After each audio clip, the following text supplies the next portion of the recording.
Mastering polite requests. The power of, is it possible? Hello, English learners. Today, we're going to focus on an extremely useful phrase, is it possible? This phrase is a great tool to make your requests sound more polite and respectful. It's perfect for situations where you need to show your respect or when you're dealing with people you don't know well. First things first, what does, is it possible, mean? This phrase is a way of asking if something can be done or arranged. We usually use it when we want to be extra polite or when we're not sure if our request can be fulfilled. Let's see an example. Is it possible to borrow your pen? Here, the person is asking if they can borrow a pen in a very polite way. Now, let's look at how you can use, is it possible, in your conversations. 1. Start your request with, is it possible? For instance, is it possible to get a glass of water?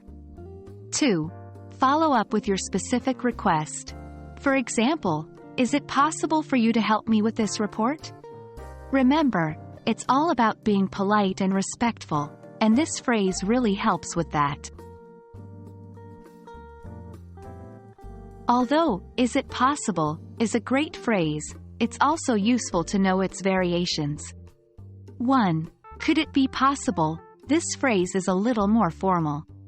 It is often used in written communication. Example, could it be possible to extend the submission deadline? 2.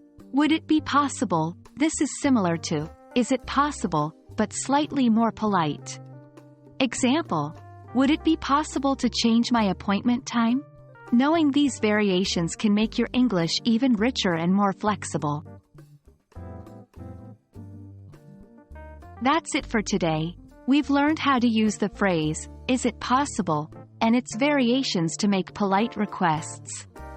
Remember, the key is to show respect and consider the other person's feelings when making a request. Now, you have a great tool to do just that. Keep practicing and I'm sure you'll master it in no time. Thanks for watching, and happy learning.